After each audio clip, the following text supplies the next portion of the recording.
आज सेक्युलर लोकशाही आंदोलन मूवमेंट फॉर सेक्युलर डेमोक्रेसी की मीटिंग में आप सबका स्वागत है। लास्ट टाइम हमने नर्मदा के वाटर मैनेजमेंट को लेकर डिस्कस किया था। आज एक ऐसा टॉपिक पे चर्चा करने वाले हैं, महाराज करके जो OTT सीरीज की फिल्म आई है उसके बारे में हम डिस्कस करने वाले हैं। उसके बारे में डिस्कस करना इसलिए ज़रूरी है कि इसका जो कनेक्शन है, कल्चरल सोशल कनेक्शन, वो गुजरात से जुड़ा हुआ है। गुजरात का जो सोशल रिफॉर्म मूवमेंट हुआ, वो सोशल रिफॉर्म मूवमेंट में जो जिन्होंने अगुवाई किया वो नर्मद और उनके साथ करसनदास मूलजी और उनके और बहुत सारे साथियों ने ये मूवमेंट में बढ़ चढ़ के हिस्सा लिया था। और वो time Bombay presidency, Mumbai presidency थी। गुजरात स्टेट तो बहुत बाद में बना, पर बॉम्बे प्रेसिडेंसी में ये सब मूवमेंट का बहुत महत्व था और उसका काफ़ी प्रभाव भी था। सिर्फ महत्व था ऐसा नहीं, काफ़ी प्रभाव था। बंगाल को छोड़ के जो बहुत पावरफुल सोशल रिफॉर्म मूवमेंट हुआ वो बॉम्बे प्रेसिडेंसी में हुआ। और जो मिडिल क्लास पढ़ लिख के ये कर रहे थे, स्टूडेंट्स होके फिर बड़े होके सब लोग पढ़ाई के कारण, और उसमें एल्फिंस्टन इंस्टीट्यूट का बहुत बड़ा रोल था बम्बई में, तो उसके कारण उसके स्टूडेंट्स, और ये भी बहुत जानने से हम सबको खुशी होगी, हमारे इंडियन पॉलिटिक्स के ग्रांड ओल्ड मैन दादा भाई नवरोज जी वो समय सबके टीचर रहा करते थे। तो ये एक ऐतिहासिक पृष्ठभूमि है। ये जो फिल्म बनी है वो महाराज लाइबल केस बहुत फेमस केस हुआ था 1862 में। 1862 का केस, उसके 100 साल के बाद गुजरात सेपरेट स्टेट के रूप में अस्तित्व में आया। और ये आज हम खड़े हैं 2024 में। ये फिल्म जो बनी है ये महाराज लाइबल केस का 1862 में जो वर्डिक्ट आया, वो समय सुप्रीम कोर्ट ऑफ बम्बई बोला जाता था, पर वो जो वर्डिक्ट आया उसको आधार करके 2013 में गुजरात के एक फेमस जर्नलिस्ट ने उसके आधार पे नॉवेल लिखी थी। उसका नाम था महाराज। तो उसके आधार पे फिल्म बनी। एक केस के बारे में मुझे जानकारी लेने का मौका मिला कि 1991 में हमने अहमदाबाद में नर्मद मेघाणी लाइब्रेरी भी शुरू किया, नर्मद नाटक का मंचन भी किया। उसका जो हमारे बहुत जाने माने चंची मेहता का नाटक है नर्मद, उसको हमने वो छोटा करके एवरेज एडिशन करके उसका मंचन किया। और हमने लाइब्रेरी भी शुरू किया। और educational media research centre Ahmedabad में Narmad and his times, social reform movement in India, Narmad and his times करके बहुत ऐतिहासिक 10 पार्ट्स ऑफ एजुकेशनल सीरीज किया। उसके स्क्रिप्ट लिखने का मुझे मौका मिला। तो उसके कारण ये नर्मद से जुड़े हुए पूरे और सोशल रिफॉर्म मूवमेंट इंडिया के साथ उसका रेफरेंस कनेक्ट करते हुए जो हम जानकारी ले पाए, लाइबल केस का जो वर्डिक्ट है उसका पूरा कॉपी हमारे अहमदाबाद के बहुत फेमस है माणिकलाल जेठालाल लाइब्रेरी, उसमें अवेलेबल था। आज नहीं मिल रहा है, वो टाइम मिलता था। तो वो एक किताब के रूप में भी हमने उसको रिफर किया था। और ये केस इतना फेमस हो गया था पूरे दुनिया में, उसके कारण लंदन के न्यूज़पेपर भी उसका रिपोर्टिंग करते थे। क्योंकि पहली बार ऐसा हुआ कि सोशल रिफॉर्म मूवमेंट में कोई सेक्ट का जो हेड ऑफ द प्रीस्ट है वो कोई लाइबल केस करता है सोशल रिफॉर्मर के खिलाफ। और वो जो सिचुएशन खड़ी हुई वो बहुत ही क्रिटिकल थी। और करसनदास मूलजी, जिसको काफी लोग Martin Luther king of Gujarat social reform movement कहते हैं, उन्होंने जो रोल प्ले किया और उनको सब साथियों ने साथ भी दिया। 31 विटनेसेस महाराज जगुनाथ जो है, जो महाराज कैरेक्टर जो है, वो वैष्णव सेक्ट के दृष्टि मार्ग, उसमें भी एक है ब्रांच, उसके हेड थे। और पहला उनके साथ जो वैचारिक संघर्ष हुआ था वो वीर कवि नर्मद का हुआ था कि शास्त्रार्थ करने के लिए उन्होंने चैलेंज किया था। तो सोशल रिफॉर्मर काफी चैलेंजेस लेते थे और अपने बात लॉजिकली रखते थे। और वो टाइम बॉम्बे में बहुत सारे एसोसिएशन बन रहे थे, उसमें उसके नाम भी बहुत ये थे इंटरेस्टिंग, बुद्धिवर्धक सभा, मतलब आप नाम जो देखे वो समय के अखबार भी, सत्य प्रकाश, राष्ट्रगोप्ता, मतलब सच्चाई के लिए लड़ाई जो चल रही थी, उसमें ये बम्बई में ये जो केस हुआ उसका बहुत महत्व है। ये नॉवेल है वो 36 उसके चैप्टर्स है। वो पूरा तो मैं नहीं पढ़ पाई हूँ, पर उसमें भी करसनदास मूलजी का जो डिपिक्शन है वो टाइम के सोशल रिफॉर्मर का भी जो रोल है बहुत अच्छी तरह से उन्होंने पेश किया है। तो एक बहुत हिस्टोरिकल केस है, और आज भी किसी का क्रिटिसिज्म करने से पहले हमें जो डर लगता है या हमें डर लगता है, और यहाँ हाई कोर्ट ने उस पर स्टे लगाया था। अच्छी बात है कि हाई कोर्ट ने वो स्टे को उठा लिया, और एक हिस्टोरिकल जो केस है उसके हम सब साक्षी होके ये जो एक्सप्लॉयटेशन हो रहा है वुमेन का कभी कभी सेक्ट में, रिलीजन के नाम पे, उसके खिलाफ जो आवाज उठी थी। पर हमें पता है social reform movement, mainly Bharat की सोशल रिफॉर्म मूवमेंट महिलाओं के सोशल कंडीशन को लेके उसका एक मेन मूल मुद्दा था, और बम्बई प्रेसिडेंसी में भी वो मूल मुद्दा था। ऐसे तो राजा राममोहन राय के खिलाफ भी उनकी मदर ने किया था, ऐसा नहीं है। हिस्ट्री कह रही है, हमें जानना है। और करसनदास मूलजी को विडोरी मैरिज ऐसे लिखने के लिए उनकी चाची ने घर से बाहर निकाल दिया था। ये राजा राममोहन राय के साथ भी हुआ था, ईश्वरचंद्र विद्यासागर के साथ भी हुआ था, महिपतराम नीलकंठ के साथ भी हुआ, नर्मद के साथ भी हुआ, मूलजी के साथ भी हुआ। जो सोशल कस्टम्स पुराने हो गए हैं, जो सोसाइटी को खत्म कर रहे हैं और महिलाओं के सोशल डिग्रेडेशन की बात करते हैं, उसके खिलाफ जो भी आवाज उठाएंगे, हो सकता है इसमें से सीख है कि सबको ये चैलेंज फेस करनी पड़ेगी। डंकेश भाई आज हमारे स्पीकर हैं। ऐसे तो डंकेश भाई बहुत सीनियर पोजीशन में गवर्नमेंट में काम कर चुके हैं, और वो टाइम काफी रेबेलियन उनकी भूमिका भी रही है गवर्नमेंट में रहने के बावजूद। और मुझे जितना याद है कि यहाँ अहमदाबाद में और गुजरात में सेपरेट स्टेट बनने के बाद शायद नर्मद का 150 ईयर्स था, वही समय पे नर्मद नो जमानो करके एक था सिलेबस में लेसन था। उसको निकालने के लिए, जैसे ये फिल्म पर स्टे लगाने का या उसको ये करो बान करो, ऐसी जो मूवमेंट हुई थी, उसको वो लेसन को लेके भी एक मूवमेंट हुआ। और वो लेसन को बचाने के लिए जो प्रोग्रेसिव फोर्सेस थे गुजरात के, उन्होंने जो रोल किया उसमें डंकेश भाई भी थे। तो ये उनका एक कनेक्शन है ये सब्जेक्ट के साथ, इसलिए आज उनको बुलाया। ऐसे तो डंकेश भाई रहते हैं गांधीनगर से भी आगे, आज हमारे लिए इतना दौड़ के आए हैं। मैं उनको धन्यवाद करती हूँ और रिक्वेस्ट करती हूँ ये विषय पे बात रखने के लिए। मित्रों, वो मीनाक्षी बहन ने बहुत सी बात केस के बारे में और केस की भूमिका के बारे में कह दी है। तो हमारे दिमाग में सवाल तो ये उठता है कि 160 साल पहले 1862 में जिस बात का जजमेंट आ गया था, हाँ, उसके ऊपर एक नॉवेल लिखी गई गुजराती में, और वो नॉवेल पे आधारित एक ड्रामा वो एनेक्ट होता था, और वो सब लोगों ने देखा। उसके बाद फिल्म बनी, और फिल्म जब रिलीज़ होने वाली थी तब वैष्णव संप्रदाय की ओर से कोई लोगों ने वो हाई कोर्ट में केस कर दिया, और उसको रोकने के लिए उन्होंने अपील वो पिटीशन की। और हाई कोर्ट, अच्छा हुआ कि हाई कोर्ट ने पहले स्टे लगाया, मगर बाद में उन्होंने बहुत क्लियर जजमेंट दिया कि इसमें कुछ प्रजा न देख सके ऐसा कुछ नहीं है, और उनका जो अभिगम है वो बिल्कुल प्रोग्रेसिव है और रिफॉर्मिस्ट है, इसलिए लोगों को ये देखनी चाहिए।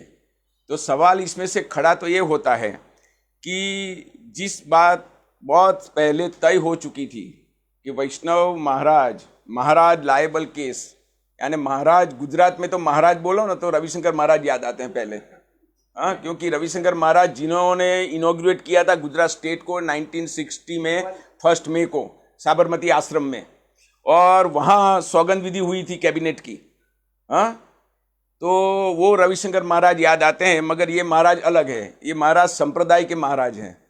और ये जो जदुनाथ जी ब्रिजरतन जी महाराज करके थे, जदुनाथ ब्रिजरतन जी महाराज, तो वो बम्बई में थे। और मीनाक्षी बहन ने बताया, ऐसे करसनदास मूलजी ने लेख लिखा कि हिंदू धर्म में ऐसे सब पाखंडी मत आ गए हैं, और ये कैसा चलता है, क्योंकि क्या चलता था ये सोचने की पहली जरूरत है। क्या चलता था वैष्णव संप्रदाय में, क्या चलता था जिसकी वजह से तो वो करसन दास को ऐसा लिखना पड़ा और इसके सामने केस हुआ। हाँ, और ये सब घटनाएं घटी। तो बात ये थी कि हमारे लोग जो संप्रदाय में जाते हैं तो संप्रदाय के मुखिया से यानी कि गुरु से इतने प्रभावित हो जाते हैं। कैसे होते हैं, आज हम सोचे तो हमको ताज्जुब लगेगा कि कोई ऐसा कर सकता है। वो स्त्रियां यानी कि वो वैष्णव संप्रदाय में ऐसा लिखा है, वो लोग कहते हैं उसके मुताबिक कि सब कुछ उनको देना, अर्पण करना चाहिए, सब कुछ अर्पण करना चाहिए। उसको एक्सटेंड करके उन्होंने ऐसा लिख दिया, ऐसा वो आचार शुरू कर दिया, लिख दिया नहीं, आचार शुरू कर दिया कि बहू बेटियों को भी उनको अर्पण करना चाहिए। तो ऐसे महाराज थे जो बहू बेटियों के साथ भी सेक्सुअल रिलेशंस करते थे और अपने को ऐसे धर्माचार्य बताते थे और करते थे आचार, और आचार ऐसा करते थे जिसको सब लोग अप्रूव करते थे संप्रदाय वाले। ये आज हम सोचे तो हमको लगता है कि ये कैसे हो सकता है, ये कैसे हो सकता है। मगर ये सब, ये नवलकथा में और केस के जो कुछ पेपर्स है वो सब में, वो सब विटनेस ने बिल्कुल वो सब नैरेट किया है। तो हमको तो बहुत ज़्यादा ताज्जुब लगता कि ये कैसे हो सकता है, मगर वैसा था। हाँ, तो कोई भी तो सवाल तो पहले ये उठता है कि धर्म और संप्रदाय, धर्म क्या है और संप्रदाय क्या है। तो ऐसे आचार देखने से पहला पता तो ये चलता है कि संप्रदाय में धर्म नहीं है। हाँ, संप्रदाय में धर्म नहीं है और बोला जाता है धार्मिक संप्रदाय। तो धर्म से हम लोग की जो कुछ सोच है, हम जो सोचते हैं, हाँ, धर्म मीन्स मॉरल वैल्यूज, हाँ, इटर्नल वैल्यूज, गुड हैबिट्स, हाँ, और रिचुअल्स। मगर ये तो कुछ अलग हो गया और उन्होंने जो अपने फायदे के लिए और सेल्फ इंटरेस्ट के लिए जो कुछ एक्सटेंड मीनिंग कर दिया, वो लोगों ने स्वीकार कर लिया, लोगों ने स्वीकार कर लिया। और ऐसा होता था। अभी मैं यहाँ आने से पहले एक वैष्णव संप्रदाय का, शायद हो सकता है कि he may be the petitioner also, उसका मेरे पास ऑडियो आया था।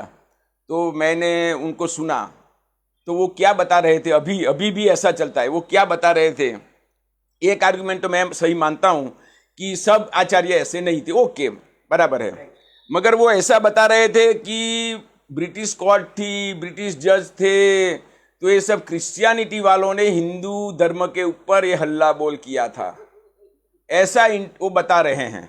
हाँ, यानी कि ब्रिटिशर्स है तो सब क्रिश्चियंस हैं, उनके जो जज हैं वो क्रिश्चियनिटी वाले हैं। तो ये सब आज भी ऐसे लोग हैं जो ऐसा बता रहे हैं। यानी कि देखने का नजरिया क्या है, जो ऑब्जेक्टिव नजरिया होना चाहिए। हाँ, कोर्ट ने क्या देखा, कोर्ट ने ये देखा कि कोई भी संप्रदाय या धर्म में कुछ गलत हो रहा है, कोई उसके सामने मुहिम छेड़ देता है, तो वो तो सब लोगों को पता चलना चाहिए, सबको जानना चाहिए, और society will go in a better position, in a better direction. तो ये तो अच्छी बात है। मगर इस ऐसी फिल्म को भी और मजे की बात क्या है, बहुत इंटरेस्टिंग बात जो मीनाक्षी बहन ने अपनी भूमिका में नहीं बताई, वो बात ये है कि Karsandas Mulji himself was a Vaishnavite. वो वैष्णव के क्या बोलते हैं, वैष्णव जन उनके जो बोलते होंगे, हाँ, तो वो संप्रदाय के ही थे। सो वहाँ जाते थे हवेली में, और वो सब उन्होंने खुद भी देखा है, बहुत कुछ देखा है, बहुत कुछ दूसरों से सुना है। अच्छा, जिसने नवल कथा लिखी, सौरभ शाह की बात की, पत्रकार, हाँ, ही हिमसेल्फ इज अ वैष्णव। अच्छा, उनका जो पब्लिशर है RR सेठ, हाँ, वो भी पब्लिशर भी वैष्णव है। यानी इनसे भी पता चलता है कि ये सब जो वैष्णव है वो लोग में कुछ न कुछ रिफॉर्मिस्ट ट्रिक है। तो यानी कि वो लोग मानते हैं कि ये गलत बात नहीं है, जो गलत हो गया वो सब लोग जाने और गलती को रिपीट ना करें। हाँ, जो कुछ हुआ 150 साल पहले वो रिपीट करने लायक नहीं है, और ये धर्म की बात नहीं है, संप्रदाय की बात नहीं है। ये विचार सब लोगों के पास पहुंचने चाहिए। मगर अजी आज भी हाईकोर्ट में पिटीशन तो वैष्णव संप्रदाय की ओर से होती है। करसनदास मूर्जी ने कुछ रिफॉर्म का किया तो जदुनाथ जी महाराज ने लाइबल केस यानी बदनक्षी का दावा कर दिया, क्लेम कर दिया। ये बात है।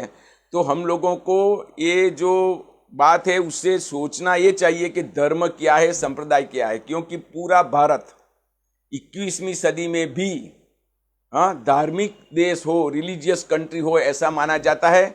बाहर के लोग तो माने या न माने, पर वो घर के लोग, नागरिक लोग, सब लोग ऐसा ही मानते हैं कि हम लोग धर्म वाले हैं और धर्म का रक्षण करने वाले हैं, विश्व गुरु बनने वाले हैं और हम लोग धार्मिक हैं। हमारे यहाँ भी रिफॉर्मिस्ट हुए हैं, मगर फिर भी मीनाक्षी बहन ने अच्छा बताया कि पहले बंगाल में हुआ, महाराष्ट्र में हुआ और बम्बई उसका बहुत बड़ा सेंटर रहा। तो वैसे रिफॉर्मिस्ट तो आए, मगर उससे कुछ फर्क हुआ है कि नहीं, ये सोचने की बात है। रिफॉर्मिस्ट होने के बाद भी रिफॉर्म्स हुआ कि नहीं हुआ, क्योंकि हर एक के दिमाग में दो प्रकार के विचार होते हैं, दो प्रकार की सोच होती है। कोई ऑर्थोडॉक्स और कंजर्वेटिव वो ऐसा सोचते हैं, कोई प्रोग्रेसिव सोचते हैं। तो कभी कभी तो ऐसा होता है कि हमारे दिमाग में दोनों बातें भी होती है, कभी कभी वो अपर आ जाता है, कभी वो नीचे जाता है और कभी प्रोग्रेसिव थॉट्स अपर आ जाते हैं, ऐसा होता है। नर्मद के बारे में भी ऐसा हुआ है जिसका जिक्र किया, और हम लोग नर्मद मेघानी लाइब्रेरी में बैठे हैं। नर्मद वॉज अ रिवोल्यूशनरी, कड़खेद, सुधारानो कड़खेद यानी इनिशिएटर, वो मसाल लेने वाले थे और अपनी ओल्ड एज में उसका भी ट्रांसफॉर्मेशन हो गया। नर्मद ने भी वो जीवन के लास्ट दशक में उन्होंने कुछ किया तो वो कंजर्वेटिव ब्राह्मीण और ऑर्थोडॉक्स ब्राह्मीण जैसा हो गया। वो कैसे हुआ वो सब लोग रिसर्च वाले अभी सोच रहे हैं, कर रहे हैं, मगर उसका उन्होंने कुछ वो नहीं किया। वो उन्होंने खुलेआम लिखा है कि मैंने ऐसा किया, पहले ऐसा किया, बाद में ऐसा किया, वो किया है। तो इसीलिए मैं कहता हूं कि हर एक आदमी में भी ये दोनों बातें हो सकती है। कभी कभी ये बात आ जाती है, कभी कभी ये बात आती है, तो पूरा माहौल कैसा बनता है उसकी भी असर होती है। तो संप्रदाय में आने से पहले मुझे भी ऐसा लगा कि ये संप्रदाय क्या है। तो संप्रदाय के बारे में भी मैं सोच रहा था कि धर्म पहले थे, मगर संप्रदाय की बात कैसे आई। तो संप्रदाय की जो बात आती है तो गुरु की बात आती है, धर्म की बात आती है, उसमें गुरु की बात नहीं आती है। जो मुखिया हो जाते हैं, जो अपने हाथ में सब कुछ रखते हैं और अपना डिक्टेट चलाते हैं, वो सब लोग उस पर रूल करते हैं। तो संप्रदाय की ओर समाज गया क्यों, ये भी सोचने की बात है। इटर्नल, हमारा हिंदू धर्म तो बोलते हैं कि it's a way of life.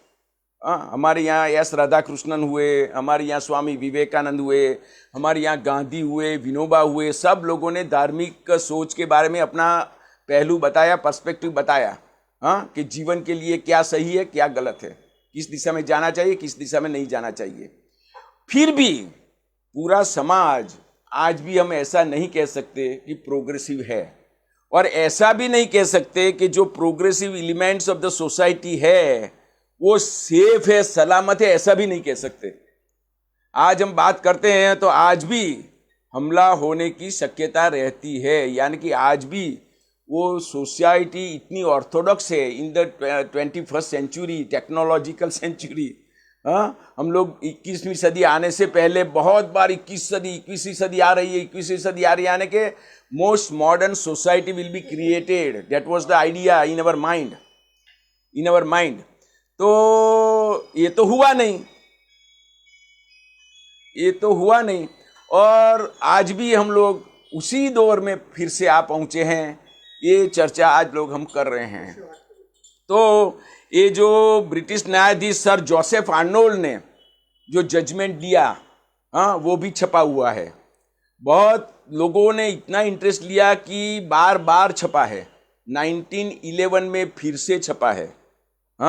उसकी बुकलेट्स और बुकलेट नहीं, वो तो बड़ा जजमेंट है, क्योंकि सबका विटनेसेस का सब वो है, तो उनका जो कुछ वर्जन है वो सब कुछ लिखा हुआ है। और हम लोग माने या न माने, मुझे तो पढ़ने में भी अच्छा नहीं लगता, मगर जो कैसा था उसका एक थोड़ा सा जो हम लोग देखें तो क्या बात है कि ये जो सौरभ शाह है जिन्होंने नवल कथा लिखी, उन्होंने प्रस्तावना लिखी है नवल कथा की। उसमें सिर्फ एक विटनेस का एक पैराग्राफ लिखा है, पूरी नॉवेल पढ़ने की भी जरूरत नहीं है। हाँ, ये प्रीफेस में जो एक विटनेस, वो उस वक्त 160 ईयर्स पहले बम्बई में सुप्रीम कोर्ट में जब केस चला, और जो एक विटनेस नाम है लक्ष्मीदास खिमजी, और बहुत से लोग भाटिया थे उस वक्त। हाँ, भाटिया यानी सब कास्ट है एक हिंदूज की, तो वो लोग ज़्यादातर वैष्णव संप्रदाय में थे। तो वो क्या बोलते हैं, वो वास्तविकता जानने के लिए ये पढ़ना जरूरी है, और एल्स मुझे पढ़ने में भी शर्म आती है, ऐसा लिखा है उन्होंने। वो क्या लिखते हैं, લક્ષ્મીદાસ ખીમજી, હું ભાટિયા કાપડનો વેપારી છું, મહાજનના 12 શેઠમાંનો એક છું, 10-11 વર્ષથી જદુનાથને ઓળખું છું.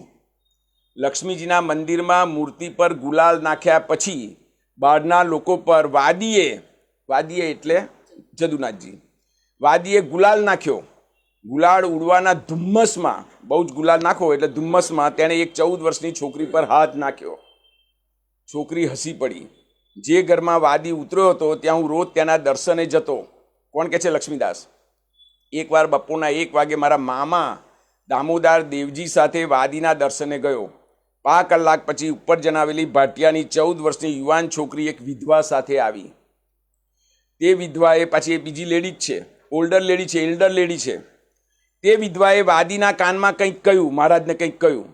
તેથી વાદીએ અમને બધાને બહાર જવા કહ્યું. અમે બહાર નીકળ્યા અને વિધવા પણ બહાર આવીને પાછી અંદર ગઈ. પેલી છોકરી વાદીના ઓરડામાં જ હતી. મારા મામાએ મને તે બાબતની મતલબ સમજાવી. મામાએ કહ્યું કે આ શું છે, એમ કેમ આવું છે. તે વિધવાએ બહાર આવીને બારણું બંધ કર્યું, સાંકળ દઈને પોતાના હાથમાં પકડીને ઊભી રહી. તે બધો વખત પેલી છોકરી અંદર જ હતી. મામાએ કહ્યું કે તારે રાસલીલાના દર્શન કરવા છે? મેં હા પાડી. તેથી મામાએ તે વિધવાને કહ્યું ને તેણે સાંકળ ખોલી અમને અંદર જવા દીધા.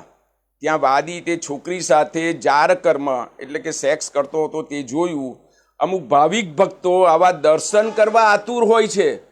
ટુ મચ એટલે કહેતો I don't want to read it. દર્શન કરવા ઉત્સુક હોય, આતુર હોય છે. વાદીએ મારા જદુનાથે મારા મામાને પૂછ્યું કે આ દર્શન કરાવવા બદલ તમે મને કેટલી ભેટ આપવાના છો? મામાએ કહ્યું કે સારી એવી ભેટ આપીશ. તે વખતે મારી ઉંમર, આ ભાઈ છે લક્ષ્મીદાસની ઉંમર 18-19 વર્ષની હતી. હવે this is enough to understand the whole માહોલ, એટમોસ્ફિયર ક્યાં થા. એટલે બીજો આસારામ એટલે જો હવે આ ઓડિયન્સમાંથી વાત કહે છે એનો અર્થ કે આજે પણ નવા સંપ્રદાયના નવા ગુરુઓ આસારામ નામે પણ છે ને એની સામે પણ કેસ ચાલી રહ્યા છે, એ જેલમાં છે. અને હજી એ સંપ્રદાયના લોકો એવું માનવા તૈયાર નથી કે અમારા ગુરુ ગુનેગાર છે. એમની તાવણી થઈ રહી છે, પરીક્ષા થઈ રહી છે, સત્ય નીકળશે, એવું બધું કહેવાવાળો વર્ગ આજે પણ છે. એટલે મારો પ્રશ્ન તો એ જ થાય છે કે આવો સંપ્રદાય ને આવો સમાજ કેમ? આપણા હિન્દુઓ, આપણે ભણેલા ગણેલા હોવા છતાં. અને બીજા 2 પ્રશ્નો મારા મગજમાં થાય છે કે ઇંગ્લિશ એજ્યુકેશન, મીનાક્ષીબેને બહુ સરસ વાત કરી, એલ્ફિન્સ્ટન ઇન્સ્ટિટ્યૂટની વાત કરી. હા, અને તે વખતે अरे हाँ भूल पेलू आयु एमांथी. तो एल्फिंस्टन इंस्टीट्यूट और बम्बई में ये सब हो रहा था. तो उस वक्त इंग्लिश एजुकेशन आ रहा था और सब लोग, देखो हमको ये सोचना चाहिए, बहुत सोचने की बात है. हाँ, और ऑब्जेक्टिवली सोचने की बात है, किसी की क्रिटिसिज्म की बात नहीं है. बिफोर इंग्लिश एजुकेशन हमारे यहाँ सुधारक थे कि नहीं थे? हिंदू धर्म, कोई भी धर्म में हाँ रिफॉर्म की जरूरत तो होती है. और धर्म में नहीं, एडमिनिस्ट्रेशन में भी रिफॉर्म की जरूरत है, पॉलिटिकल रिफॉर्म्स की भी जरूरत है. हर एक जगह पे रिफॉर्म की जरूरत है. जो कुछ है उसमें थोड़ा अच्छा होना चाहिए, और बारी बारी से कुछ गलत दाखिल हो गया है तो उसको साफ करना चाहिए. तो हर एक क्षेत्र की, हर एक फील्ड की बात है. तो इंग्लिश एजुकेशन के आने के बाद ही ये बात शुरू हुई है, ये सोचने की बात है. और हम लोग ऐसा मानते नहीं हैं. और ऐसा हुआ कि ये सब लोग एल्फिंस्टन कॉलेज में पढ़ते थे, इंस्टीट्यूट में, कॉलेज नहीं हुई थी, बाद में कॉलेज हुई. हाँ, और वहाँ का दोनों का एटमॉस्फेयर भी अलग था. विल्सन कॉलेज का एटमॉस्फेयर अलग था, एल्फिंस्टन कॉलेज का अलग था. एल्फिंस्टन में पढ़ने वाले अलग तरह के होते थे, विल्सन कॉलेज में पढ़ने वाले अलग तरह के होते थे। ये सब पढ़ने की जरूरत है, बहुत जानने की जरूरत है, बहुत इंटरेस्टिंग है। तो ये जो माहौल खड़ा होता है, तो पहले तो हम अंग्रेज को क्रेडिट तो देनी पड़ेगी कि इंग्लिश एजुकेशन आने के बाद ही ये सब सोचना शुरू हुआ। उसके पहले रिफॉर्म की बात नहीं है। हम लोग अपने में संतुष्ट है, जो कुछ हम लोग कर रहे हैं वो अच्छा कर रहे हैं। आज भी संप्रदाय तो ऐसा ही मानता है, वो आसाराम की बात हो या वैष्णव संप्रदाय की बात हो और अलग संप्रदायों की बात हो, सब लोग ऐसा ही मान के चलते हैं कि हम जो कर रहे हैं वो बराबर ही कर रहे हैं। मगर दूसरे जो ऑनलुकर्स हैं, ऑब्जेक्टिव सोचने वाले हैं, उनको पता चलता है कि क्या गलत है। हाँ, बहुत से एडमिनिस्ट्रेटर्स को रिटायरमेंट के बाद पता चलता है कि एडमिनिस्ट्रेशन में क्या गलत है। हमको तो उस वक्त भी पता चला था, मगर बहुत से लोग बाद में ही पता चलता है। वो ऐसा क्यों होता है पता नहीं। सिलेक्टिव मेमोरी होती है और सिलेक्टिव पर्सपेक्टिव होता है। क्या होता है? तो मैं यही बोल रहा था कि हर एक के दिमाग में ये दोनों बातें होती है। तो कैसे होती है? तो हमको सोचना तो ये है कि धर्म और संप्रदाय में ये क्या और क्यों होता है। तो मैंने जो तो थोड़े सवाल मेरे दिमाग में खड़े हुए, उसी से हम लोग बात करते हैं, क्योंकि ये केस तो हम लोग जानते हैं और ये फिल्म बहुत अच्छी नहीं है। मैंने रिव्यूज़ देखे तो उन्होंने बोला कि पासेबल फिल्म है। उन्होंने इंग्लिश रिव्यू लिखा तो उसमें लिखा पासेबल, चाली जाए एवी। हाँ, એટલે ના એ પાસ થઈ જાય, ઉપર ચડી જાય એમ, એટલે અફલાતુન છે, યુ મસ્ટ સી ઇટ, એવો રિવ્યુઅરનો મત નથી। अच्छा, महाराज नॉवेल हैज बीन रीप्रिंटेड, तो उसमें भी सोचना चाहिए कि बहुत से लोग हमारे समाज में खोज रहे हैं। हाँ, यानी कि एक तरह से हम लोग ये कहते हैं कि रीडिंग कम हुआ है। हाँ, और दूसरी तरफ से ऐसा केस और ये समाज में और ये संप्रदाय में क्या चलता है और सौरभ भाई ने क्या लिखा है, कारण के because Saurabh is known for research oriented writing. हाँ, वो सबको मिला है। वो इंटरेस्टिंग बात ये भी बीच में बोल दूं, ये एक पैराग्राफ मैंने पढ़ा ना, वैसे एक डॉक्टर का भी उन्होंने विटनेस में वो केस वो कोर्ट में प्रेजेंट किया। इसने कृष्णदास मुर्जी ने, डॉक्टर, और वो डॉक्टर बोलते हैं on oath in the court that Jadunath ji is my patient. I have examined him and he is having syphilis and gonorrhea. और ये एक्स्ट्रा मैरिटल सेक्सुअल रिलेशन से ही ये रोग होता है, ये सब वो विटनेस बोलता है। देखो, ये सब बातें हमको अच्छी नहीं लगती, क्योंकि हमारे समाज में ऐसा होता है क्या? मगर हर एक समाज में होता है। हाँ, ऐसा हिंदू समाज को बदनाम करने की भी जरूरत नहीं है। शेक्सपियर ने बहुत सालों पहले, हाँ, जो नन्स थी ना, नन्स, वो फादर्स और नन्स होते हैं और नन्स की हॉस्टल होती है। हाँ, तो नन्स में इतना सब ये सब चलता था। The oldest profession on earth is considered prostitution, यानी कि सेक्सुअल रिलेशनशिप। हाँ, teaching is a noblest profession on earth, prostitution is considered to be the oldest profession on earth. ये सब ह्यूमन सिविलाइजेशन ने ही लिखा है और सब लोग मानते हैं। तो उस वक्त वो नन्स भी ऐसी नहीं थी। वो तो नन्स यानी कि क्रिश्चियनिटी के ऑर्डर में है। हाँ, वहां इतने एबॉर्शन होते थे कि वो सूरेज गटर है ना, वो जाम हो जाती थी और उसमें से वो न्यू बॉर्न बेबीज के वो जो हड्डियां हैं ना, उन्होंने जाम कर दिया, ऐसा निकलता था। तो शेक्सपियर ने इस कोई कैरेक्टर को वो एब्यूज करने के लिखा है कि go to the nunnery. This is the phrase used by Shakespeare, go to the nunnery. आपने कहिए ना गुजराती में वेश्या वाड़े जा, दिस इज द हाँ, गो टू द हेल नहीं, પણ આવું બોલીએ છે। તો એવા અર્થમાં એને નનરી કહ્યું છે। એટલે હવે આ બધું ક્રિશ્ચિયાનિટીમાં જોવા મળ્યું છે, એક તબક્કે છે। ત્યાં मार्टिन लूथर, वहाँ भी मार्टिन लूथर किंग हुआ और वहाँ कैसा चलता था? हमारे यहाँ भी स्वर्ग नरक का ख्याल है और वहाँ क्या चलता था? नीचे से बुकिंग करता था कि स्वर्ग में वो हेवन में आपका रूम नंबर 244 ऐसी चिट्ठी लेके देता था। तो ये सब हर एक जगह पे हुआ है। तो हम लोगों को यही सोचना कि यार क्या है सब, यहाँ हुआ है उसका वो नहीं, वो किसी का डिफेंस करने की जरूरत नहीं, मगर हर एक धर्म में हम जरा डीप उतर के देखें, और आज भी उस वक्त था ऐसा नहीं, आज भी धर्म के जो रिचुअल्स हैं, हाँ, वो सबरीमाला की बात हो और दूसरी जगह की भी बात हो, तो हमारी रीजनिंग से मैच नहीं होते हैं, मैच नहीं होते हैं। हाँ, आज भी अभी वीडियो आया था, वो वैष्णव संप्रदाय के महाराज बड़ौदा के कुछ बोल रहे हैं कि वो जो पीरियड में जो स्त्रियां हैं, वो जो तुलसी को पानी चढ़ाएगी तो तुलसी सूख जाएगी, ऐसा ऐसा कुछ सब कुछ। देखो अब सब लोग सुनते हैं, पढ़ते हैं, मानते हैं, क्या करते हैं पता नहीं, which is a biological thing, हाँ, फिजियोलॉजिकल थिंग, शारीरिक बाबत है।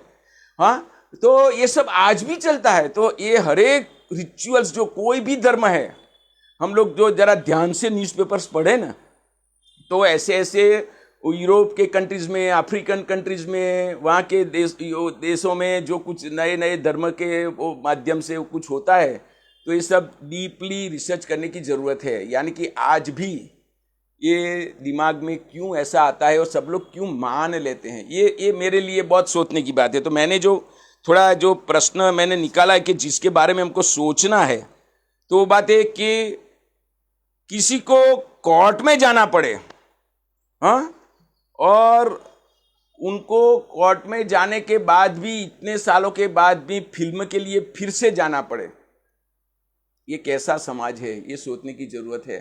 कि जो तय हो चुका है सब लोग जानते हैं, फिल्म उसी के आधार पर बनी है, सर्टिफिकेशन ऑफ वो बोर्ड ने उसको अप्रूव भी किया है, बाद में भी हाई कोर्ट तक लोग जाते हैं। यानी कि कुछ को रुकावट डालने के लिए, जैसे प्रोग्रेसिव फोर्सेस हैं वैसे कंजर्वेटिव और ऑर्थोडॉक्स फोर्सेस है, जो उनको बम बन के रोकने के लिए जो हो सके वो करने के लिए प्रयत्न करते हैं। हाँ, जो those who criticise Maharaj, they were declared outcast, उनको बाहर निकाल दिया गया। और आप हम लोग आज सोचते नहीं हैं, मगर उस वक्त ज्ञाति का वो कास्ट का उनका जो वो था ना, ऑर्गेनाइज कास्ट का, और जो लीडर्स थे उनका इतना सब चलता था कि कोई बात मत सोचो। हाँ, गांधी के बारे में भी हुआ है, जो कुछ वो परदेश जाने के लिए सोचते थे, तो हम लोग तो सोचते थे कि वो समुद्र को क्रॉस करके जा ही नहीं सकते, उस वक्त फ्लाइट नहीं थी। हाँ, तो दरिया में, वो समंदर में जा ही नहीं सकते, उसको क्रॉस करके जा नहीं सकते, और जो गए हैं उनको प्रायश्चित करवाते थे, और बहुत से लोगों ने किया है। हाँ, तो ये कास्ट फोर्स और उनकी लीडरशिप का फोर्स बहुत ज़्यादा था। तो पहली दफ़ा जब कोई गया था ये महाराज के सामने, तो महाराज ने संप्रदाय को इकट्ठा किया और सब लोग को कहा कि हम लोगों को कोर्ट में नहीं जाना है, मिल के ही उनका सुझाव करना है, कोर्ट में जाके कंप्लेन नहीं करना है, कोर्ट में जाके विटनेस नहीं बनना है, ये सब कुछ तय करो, तभी मैं आपको दर्शन दूंगा, नहीं तो नहीं दूंगा। गुलामी खत। हाँ, उस वक्त जो संप्रदाय में मानने वाले थे, the followers were made to agree to the dictates of the Maharaj to safeguard only his bad activities, और वो सब लोगों ने उनको सपोर्ट भी किया। गुलाम खत करके वो सब छपा हुआ है कि ये सब कंडीशंस थी, और फॉलोअर्स अप्रूव भी करते थे। तो हम लोग ये सोचते हैं कि ये महाराज इतना सब लोगों ने क्यों सहन किया, और ये जो करसन दास तो बोलते हैं मुझे निकाल दो, कोई बात नहीं है, आई डोंट माइंड। तो आज भी हमको सोचना है कि जो कुछ हमारा कन्विक्शन है, do we stand by our ideas और नॉट। आज हम लोग, आज भी और उस वक्त भी, बहुत से कम आदमी सोसाइटी के सामने स्टैंड ले सकते हैं, कास्ट के सामने स्टैंड ले सकते हैं, गवर्नमेंट के सामने स्टैंड ले सकते हैं। What ever your view, my view is different, ये कहने की हिम्मत होती नहीं है, बहुत से लोगों में होती नहीं, बहुत कम लोगों में हर समय में ऐसा होता है, इसीलिए ये लोग कम होते हैं। Karsandas Murti are few, you may count on the fingers.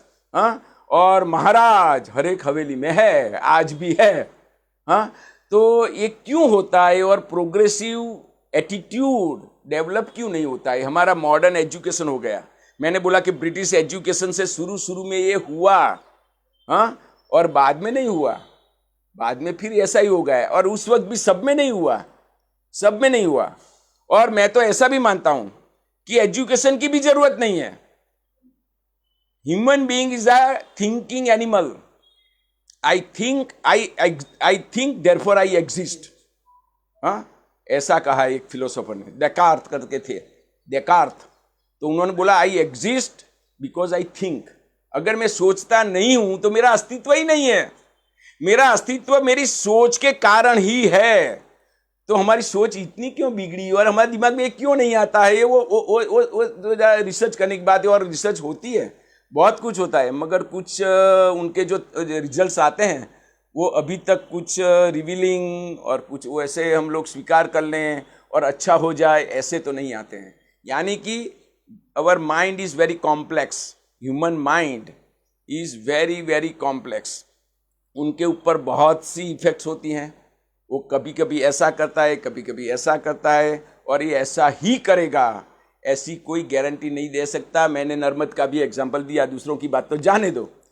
तो ऐसा होता है, तो ये सोचने की बात है महाराज के। दूसरी बात ये है जो हम लोग को सोचना है, जो मैं सोच के आया था कि ये बातें करने के लिए, कि ये सब संप्रदाय कैसे खड़े हुए। तो ऐसा कैसा माहौल बना कि हम रिलीजियन के इटरनल वैल्यूज से कितने दूर हो गए, कि ऐसा माहौल खड़ा हुआ जिसमें इन लोगों का पनपना, इन लोगों का आगे बढ़ना और इन लोगों का पूरा जमावड़ा करने का अवसर प्राप्त हो गया। यानी कि कुछ बहुत हम लोग बहुत निकम्मे हो गए, बहुत कमज़ोर हो गए। हाँ, तो लोकशाही में बात तो है कि people should get empowered, thinking से, एजुकेशन से, राइट्स से। एम्पावरमेंट ऑफ द पीपल होना चाहिए, जो नहीं होता है। ये सब सोचने की बात है। हम लोग आज जो खड़े होकर बैठ के सोच रहे हैं, तो वैष्णव संप्रदाय में ऐसा हुआ, ऐसा होता है, वो तो अलग बात है। मगर हम लोगों को सोचने की बात तो है कि आर वी फुल्ली एम्पावर्ड। हम लोग आज भी पूरे सशक्त हैं कि अपना ओपिनियन, अपना जो कुछ सोच है। बर्ट्रांड रसेल करके एक बहुत बड़े विद्वान हो गए, रेशनलिस्ट, पैसिफिस्ट, मैथमेटिशियन। तो उनको वो और कार्डिनल पोप दोनों के बीच में बहुत बड़ी बहस चली थी। और बहस का मुद्दा क्या था? बहस का मुद्दा था कि वेदर गॉड एग्जिस्ट और नॉट। हाँ, रसेल को प्रूव करना था और कन्विंसिंगली प्रूव करना था, जिससे कार्डिनल पोप भी एग्री हो जाए कि गॉड एग्जिस्ट नहीं करता है, ईश्वर का अस्तित्व नहीं है। और कार्डिनल पोप को वो कन्विंसिंगली प्रूव करना था कि गॉड एग्जिस्ट। और दोनों ने बहुत लंबी बहस चली है, प्रिंटेड अवेलेबल है। और लास्ट दोनों का जो कंक्लूजन है वो क्या है? रसेल बोलता है, I am not able to convincingly prove that there is God does not exist. Convincingly prove, मैं ऐसा साबित नहीं कर पाया हूं जिससे कार्डिनल पोप मान ले मेरी बात। हाँ, मैं तो मानता ही हूं, मुझ में फर्क नहीं हुआ है, मगर मेरे प्रेजेंटेशन से पोप मान ले, कार्डिनल पोप मान ले, इस तरह से मैं उनको कन्विंस नहीं कर पाया। और कार्डिनल पोप कहते हैं कि मैं रसेल को कन्विंसिंगली न कर पाया कि गॉड एग्जिस्ट। देखो दोनों के, हाँ, दोनों ने पूरी चर्चा के बाद वो इसलिए बोलते हैं कि वे दे एग्रीड टू डिसएग्री। क्या बात है? They agree to disagree. हम दोनों एक दूसरे को सम्मत नहीं कर पाए हैं, वो असम्मति के बारे में सम्मत है। This is the mature position. यानी कि हर एक की सोच अलग हो सकती है। हाँ, मैन इज कन्विंस्ड, तभी वो मानेगा, तब तक नहीं मानेगा। यानी कि एक केस का जजमेंट आ गया, आज फिल्म रिलीज का जजमेंट आ गया, फिर भी बहुत से लोग मानने वाले नहीं है।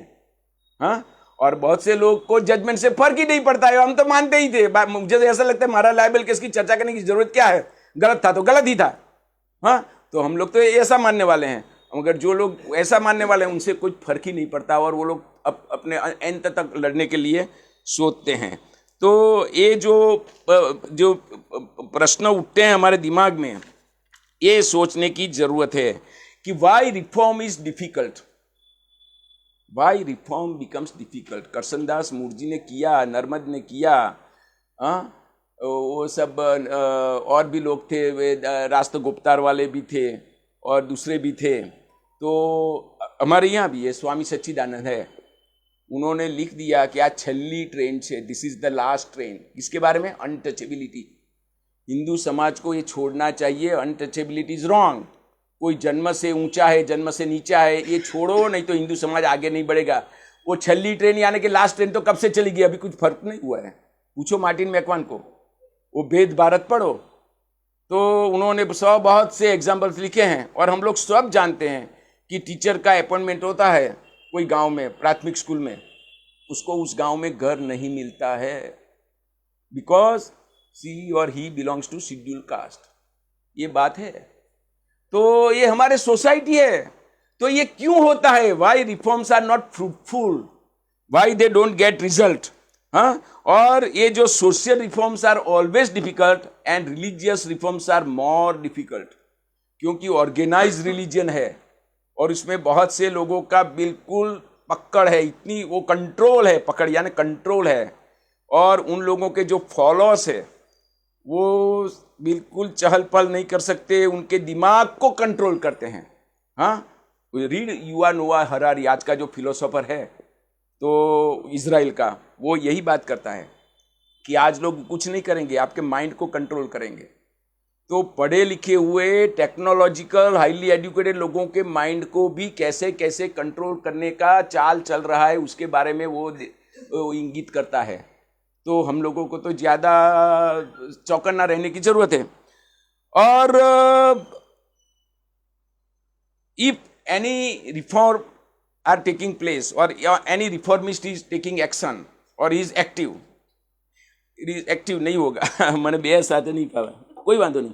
तो वो जब करता है कुछ तो हमको ये सोचना है कि if we are in favor of reforms, do we stand by him? आज नर्मद मेघानी लाइब्रेरी वाले कुछ अच्छी बात करते हैं, कुछ अच्छा मुद्दा निकालते हैं सरकार के सामने, सोसाइटी के सामने, कोई भी एजुकेशन के बारे में, वहीवट के बारे में, कुछ एमिनिटीज़ के बारे में, लॉ एंड ऑर्डर के बारे में, तो डू वी स्टैंड? तो इसका जवाब यही मिलता है कि रिफॉर्म सफल क्यों नहीं होते हैं, क्योंकि जो लोग प्रोग्रेसिव आउटलुक वाले हैं वो भी हिम्मत करके रिफॉर्मिस्ट के साथ, रिफॉर्मिस्ट एलिमेंट के साथ खड़े होते नहीं हैं। All the difference is where do you stand. तो ये सब सोचने के लिए हम लोग इकट्ठे हुए हैं। ये तो गलत है, वो सब इनका बारे में जाओ तो गंदगी है, और इसी वो उनको डिस्क्राइब करें तो it is like a soft porn. मुझे तो ऐसा लगा, सॉफ्ट, ये पढ़ा तब भी लगा कि सॉफ्ट पॉर्नोग्राफी है, तो उसमें तो हमको इंडल्ज नहीं होना है। तो इसलिए ये मीनाक्षी बहन ने बात कर दी तो उसमें सब कुछ तो आ गया, मगर उसके आगे क्या करना है, हम लोग क्या सोचते हैं। जब कोई भी जगह पे स्टडी सर्कल्स होते हैं, सोचने वाले लोग इकट्ठे होते हैं, प्रोग्राम अच्छा रहा, बहुत से लोग आए, उसका रिकॉर्डिंग हो गया, उसका आगे उसको वो कर दिया, स्प्रेड कर दिया, मगर फर्क नहीं हुआ। तो फर्क कब होगा? जब somebody takes a stand कि मैं तो ऐसा मानता हूँ, मगर स्टैंड लेने में बहुत डिफिकल्टी है। तो मैं तो गवर्नमेंट के सामने भी लड़ा हूँ और सोसाइटी के सामने लड़ा हूँ। मुझे लगा है कि it is easier to fight government, it is difficult to fight society. ये मेरा एक्सपीरियंस से मैंने निकाला है। हाँ, एक्सपीरियंस से। वो स्ट्राइक पे मैं नहीं था, सरकारी गवर्नमेंट की स्ट्राइक हुई and I was with the schedule caste people. वो रिजर्वेशन के बारे में स्ट्राइक थी, तो आई स्टूड बाई देम कि मैं तो गवर्नमेंट वो नौकरी पे जाऊंगा और स्ट्राइक पे नहीं रहूंगा। My only crime was I was not with them. I was beaten. I was beaten. Those who are not with us, they are against us. This is society की सोच है। सोसाइटी की सोच क्या है? जो हमारे साथ नहीं है वो हमारे अगेंस्ट में है। हालांकि हर वक्त ऐसा नहीं होता है, मगर ये लोग सीधा समीकरण निकाल लेते हैं। हाँ, सीधा इक्वेशन बनाते हैं कि those who are not with us, they are against us. तो ये अगेंस्ट होने में डिफिकल्टी तो है, मगर are we enough courageous, are we enough clear कि स्टैंड ले सके और उन लोगों के साथ खड़े रह सके, उनको सपोर्ट कर सके। दो तीन बातें हैं, ओपनली सपोर्ट कर सकते हैं, टैसिट सपोर्ट कर सकते हैं, सपोर्ट के अलग अलग माध्यम भी हो सकते हैं। हाँ, कैंपेन में जाना अलग बात है, फिनेंशियल सपोर्ट देना बात अलग है, मेंटल सपोर्ट देना भी अलग बात है, उनके साथ उनको व्यवहार कट नहीं करके उनके साथ ज़्यादा बढ़ाना वो रिलेशंस, वो भी अलग बात, वो है हर तरह से हो सकता है। हाँ, उसको मत बुलाओ, हाँ ये तो ऐसा करेगा, यानी कि you are afraid, you are running away. तो हमारी पूरी सोसाइटी रणछोड़ है और रणछोड़ का हम भक्ति करते हैं। हाँ, वो रण छोड़ने वाले हैं सब लोग और रणछोड़ के भक्त भी है। तो ये क्या है, ये सब हमें के बारे में सोचना है। हर एक, मैं आगे बढ़ गया और कर लिया, ऐसी बात मैं नहीं कर रहा हूं, मगर ये सब हर एक को सोचने की बात है। अगर हम सोचेंगे नहीं, सिर्फ डिस्कस करेंगे, किताबें तो ये पढ़ी है, हाँ पूरी है। अभी नालंदा विद्यापीठ का इनॉग्रेशन हो गया, क्या हो जाएगा? अभी बड़ौदा में एक भाई ने लेक्चर शुरू करने से पहले बोला कि 2 मिनट का मौन रखो, तो सब लोग सोच रहे कि कौन गुजर गया है, तो उन्होंने बोला कि किताब गुजर गई है। किताब का डेथ हो गया है, there is nobody to read. और अगर पढ़ने के बाद ये जो बंद हम लोग सोच रहे हैं, मैं कह रहा हूं, अगर हम सोचते नहीं है तो पढ़ने का भी कोई अर्थ नहीं है। तो एजुकेशन, रीडिंग, ये दोनों से थिंकिंग को इग्नाइट होना पड़ेगा। अगर इग्नाइट, और thinking must lead to smaller actions.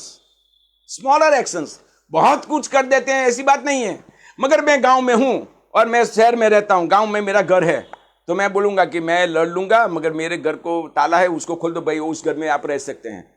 तो ऐसा स्टैंड लेने के लिए हम लोग तैयार हैं। बहुत से लोग शहर में रहते हैं, उनका गांव में घर है और उनको उस गांव में वो एससी टीचर को घर नहीं मिला है, तो कोई कर सकता है क्या? सोसाइटी के सामने लड़ना वो कितना डिफिकल्ट है, वो सोच के बैठ जाते हैं सब लोग। तो थोड़ा थोड़ा सोचना तो पड़ेगा, और अगर नहीं सोचते हैं तो उससे कुछ मतलब नहीं है। तो मेरे ये सब या क्या विडो रीमैरिज हुआ, हाँ उसके बारे में बात हुई, और हमको तो लगता है कि कभी विडो को रीमैरिज नहीं करने में भी उनका कुछ सेल्फ इंटरेस्ट था। हाँ, ये सब चलता था, ये जो माहौल था। हमने तो 14 वर्ष की लड़की की बात भी सुनी, मगर बहुत सी जो विडोज थी, हाँ उनको भी तरह तरह से एक्सप्लॉइट किया जाता था। आज भी हम लोग स्वामीनारायण संप्रदाय में क्या पढ़ते हैं, आज भी आंदोलन हो रहा है, सब लोग जानते हैं। हाँ, वरताल में होता है, यहाँ होता है, यहाँ होता है। तो यानी कि जो जो जो नेचुरल थिंग है उसको आप दबा के रखते हो, तो वो कहीं कहीं से किसी विकृत फॉर्म में, हाँ वो प्रकट होने वाली है। आज भी हम लोग ऐसा, मैं हर बार बोलता हूँ कि संप्रदाय के बारे में जो गलती है उसके बारे में बोलना तो चाहिए। ये जो स्वामीनाथ संप्रदाय, उससे मुझे कोई झगड़ा नहीं है, मगर मैं वो प्रमुख स्वामी मेरे बगल में बैठे हैं, तब भी मैं बोलने वाला हूँ कि आप संप्रदाय से मुझे झगड़ा है कि आप अपनी आंख बंद नहीं करते हो और लेडीज को बोलते हैं कि आप अलग रूम में चले जाओ। तो this I can't tolerate, this can not be tolerated. तो ये तो सही बात है, बोलना ही चाहिए, हर एक को बोलना चाहिए, फॉलोअर्स को भी बोलना चाहिए। मेरे घर में स्वामी आए और मेरी पत्नी को छुप जाना पड़े, तो ऐसा संप्रदाय वाले को मैं मेरे घर में कैसे बुलाऊंगा? अगर बुलाते हैं तो ये सब अप्रूव क्यों करते हैं? इतना तो हो सकता है ना, इतना तो हो सकता है ना। और ये पूरी बात है, कहीं भी बोल सकते हैं, उसमें गलत बात नहीं है। और वो मुझे पता नहीं है, वो लोग तो फॉरेन भी जाते हैं, वो एयर होस्टेस होते हैं कि नहीं होती है एयरप्लेन, पता नहीं। तो ये यानी कि I am talking about the most common thing, हाँ जो हमारे दिमाग में कभी कोई पढ़ने की बात नहीं है, सोचने की बात है। पढ़ा लिखा नहीं है और चाय वाला है और छापे बेचने वाला है कि कोई भी गरीब है, वो भी सोच सकता है कि ये तो गलत बात है, स्त्री का तो कोई दोष ही नहीं है, और उनको क्यों वो करते हो? आपको जो करना है करो। हाँ, तो ये सब चलता है। तो संप्रदाय की, हम वैष्णव संप्रदाय तक जाते हैं, मगर आज भी वैष्णव संप्रदाय जैसे आइलैंड हमारे अगल बगल में चारों ओर फैले हुए हैं, उसके बारे में हम लोग कुछ करते हैं कि नहीं करते हैं? हाँ, ये सब बातें। और संप्रदाय की जब बात करते हैं तब मैंने वो देखा कि बहुत से संप्रदाय, हाँ यहाँ ऐसे हैं जो बहुत से जजिस जाते हैं। सत्य साईं बाबा ऐसा करके रिंग निकालते थे, और पुत्तपल्टी में, और समाज में असर क्या होता है? हाई कोर्ट जज and supreme court जजिस are going, तो वो तो सोचने वाले होंगे ना। मिरेकल। मगर मैं ये सोचो कि कोई क्या पढ़ा है उनसे उनकी सोच नहीं बनती है, वो क्या सोचता है उनसे बनती है। मैं बहुत एजुकेटेड होके दूसरे लोगों को एक्सप्लॉइट भी कर सकता हूँ, मेरे एजुकेशन का ये मतलब नहीं होना चाहिए, मगर हो सकता है। वो हमको जानना चाहिए कि सिर्फ एजुकेशन जरूरी नहीं, उनकी सोच क्या है, पर्सपेक्टिव क्या है, थिंकिंग क्या है। तो थिंकिंग ये सब होना चाहिए। तो ये सत्य साईं बाबा का है, आसाराम है, दादा भगवान है, मोरारी बापू है, सब कुछ है।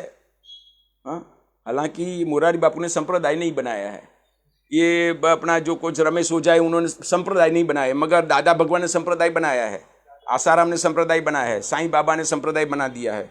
हाँ, और हमारा समाज क्या है देखो, सोचो, संतोषी माँ पहले बहुत वर्षिप होती थी, अब आज कहाँ छुप गई मालूम नहीं। तो हर एक समय समय पर बदले जाते। बाद में आई वैभव लक्ष्मी, मालूम हो तो सब लोग उनका व्रत करते थे क्योंकि जल्दी प्रॉस्परस हो जाए। आज शनिदेव आ गया, पहले सत्यनारायण की कथा होती थी, अब सत्यनारायण की कथा नहीं होती, सुंदरकांड के पाठ होते। देखो समय समय पे बदला। और क्यों बदलता है? मेरी सोच ये है कि जिस तरह से जल्दी से हम लोग प्रॉस्परस हो जाए, ऐसी कुछ इल्यूजनरी थिंग के कारण ऐसा सब होता है। There is some illusion in our mind, planted और नॉट प्लांटेड। मगर ये करने से मेरा तरक्की हो जाएगी, मेरा अच्छा हो जाएगा, मैं पास होऊंगा, मुझे नौकरी मिल जाएगी, मेरा घर बन जाएगा, मैं आगे बढ़ जाऊंगा, मैं परदेश चला जाऊंगा, ये जो कुछ करना है, हाँ, वो सब इनसे होगा। तो ये सब उनको खाद देता है। This proves to be the fertiliser for the control of the sects. संप्रदाय के जो गुरु है उनका कंट्रोल इसी से बढ़ता है क्योंकि लोग ये सब सोचते हैं। दूसरी तरफ हमको बहुत से लोग हैं, और ये विनोबा है, विवेकानंद है, हाँ, ओशो है, जे कृष्णमूर्ति है, स्वामी सच्चिदानंद जैसे हैं। हाँ, उन्होंने क्या लिखा है, पढ़ो, मारा अनुभवो किताब पढ़ो। He was a young youth who had 3-4 exercise notebooks of Hindi films, Hindi फिल्मी सॉन्ग्स, वो सब लिख के उन्होंने, वो सब उस वक्त में लिखा करता था, ऐसा उन्होंने लिखा है। और जब सोच बदल गई तो गुरु की खोज करी, और गुरु की खोज करते करते उन्होंने लिखा कि मैं जैसा गुरु चाहता था ऐसा गुरु मुझे नहीं मिला। यानी कि गुरु की खोज के बारे में भी थोड़ा कन्फेशनल होना चाहिए।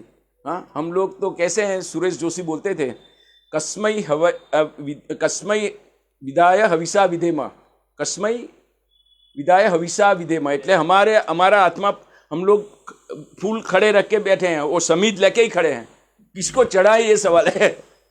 हाँ, सबके हाथ में समीध है, पुष्प है, और जो कुछ मिल गया तो उसको लगा दिया, और जिससे उनको फायदा लगता है उसको रख दिया। तो ऐसी मानसिकता न बने, और हम कुछ न कर सके तो इतना जरूर कर सकते हैं कि जैसे रविंद्रनाथ टैगोर ने बोला था कि सूरज जब डूब गया पहली दफा, तो उन्होंने ऐसा इमेजिन किया है कि पृथ्वी पर पहली दफा सूरज डूब गया होगा तो सब अंधेरा छा गया, तो किसी को पता नहीं था कि अब क्या करेंगे।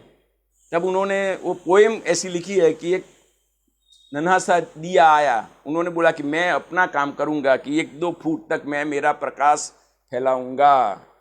तो हम जहाँ जहाँ है वहाँ अपने फैमिली में, अपने फ्रेंड्स में, अपने सर्कल में ये बातें थोड़ी थोड़ी कहने की हिम्मत, करेज, कन्विक्शन एंड क्लैरिटी, ये 3 बातों की ज़रूरत है। कन्विक्शन चाहिए, करेज चाहिए, और क्लैरिटी चाहिए। क्लैरिटी भी नहीं होती है, क्लैरिटी आती है तो कन्विक्शन नहीं होता है, कन्विक्शन नहीं होता है तो फिर करेज नहीं होते। बहुत से लोग कन्विंस्ड है मगर करेजियस नहीं है, तो ये सब इजी तो नहीं है। तो महाराज लायबल केस के जरिए हम लोगों को सोचना ये है कि सोसाइटी को कैसे बदला जाए, और इसमें हमारी भूमिका और पढ़े लिखे लोगों की, सोचने वाले लोगों की भूमिका क्या हो सकती है, और मैं दिए की तरह छोटा कंट्रीब्यूशन क्या कर सकता हूँ। मैं तो हर बार यही सोचता हूँ कि इफ दैट एजुकेशन और thoughts are not converted into a smallest action then it is of no use, it is of no use. मैं तो अभी कश्मीर गया, आपको आश्चर्य होगा कि वहाँ के लोग गांधी के बारे में बहुत कम जानते हैं। बहुत कम जानते हैं। और हम लोग 3 सप्ताह रहे तो मैंने सब टीचरों को गांधी की बात कही तो वो लोग तो ऐसे इनकी आंखें वो हो गई, जाना ही नहीं था। मैंने बोला कि गांधी ऐसा फॉलोअर है, उसमें इतना आस्तिकता है, क्या बोलता है मालूम है कि अगर ईश्वर को मुझे मारना है तो मुझे कोई बचा नहीं सकता, और अगर ईश्वर को मुझे जिंदा रखना है, अगर तो मुझे मार नहीं सकता, और ईश्वर को मारना है तो मुझे कोई बचा नहीं सकता। इतनी फेथ है, हर आस्तिक में है ये, ईश्वर में ऐसी फेथ है, उनको पूरा सरेंडर है। उनको मानते हैं कि वो आपकी सिक्योरिटी की मुझे जरूरत नहीं है। आजादी के बाद सरदार वल्लभ भाई पटेल ने उनको ऑफर किया है कि आपको तो सिक्योरिटी देनी पड़ेगी क्योंकि आपके ऊपर हमले होने लगे हैं और ये होगा। तो गांधी ने बोला मैं नहीं लूंगा, क्योंकि उनको मुझे मारना है तो मार देगा, बचाना है तो बचा लेगा। तो हम सब लोग आस्तिक है तो ये ऐसी फेथ तो नहीं है, और रिचुअल में ज्यादा फेथ है। हाँ, वो रिचुअल्स, वो रिलीजन नहीं है आपकी। और गांधी की ये सोच के कारण वो दूसरा सोचने की बात है। गांधी क्या बोलते हैं, कभी देखो ये इनकी ये सोच है, मगर कोई भी मंदिर में वो नहीं गए हैं, कोई रिचुअल्स नहीं किए हैं, नहीं किए हैं, कभी मंदिर में नहीं गए, मंदिर के खिलाफ नहीं थे। मगर क्या बोलते थे, जो मंदिर में दलितों को प्रवेश का अधिकार नहीं है वो मंदिर में नहीं जा सकता।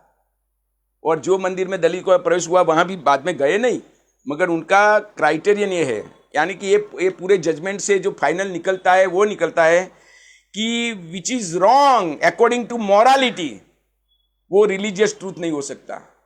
गांधी ने भी ऐसा बोला। अनटचेबिलिटी के बारे में बहुत लोग उनके पास शास्त्र करने गए कि हमारे शास्त्रों में लिखा है अस्पृश्यता पालना चाहिए, ये तो लोग ऐसे हैं, इन लोगों को नहीं छूना चाहिए। तो उन्होंने बोला कि मुझे बताओ शास्त्र में कहाँ है।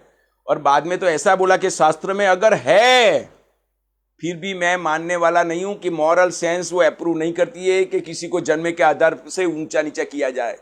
तो moral sense which is inherent in any human being has to be found out, has to be searched out, has to be followed.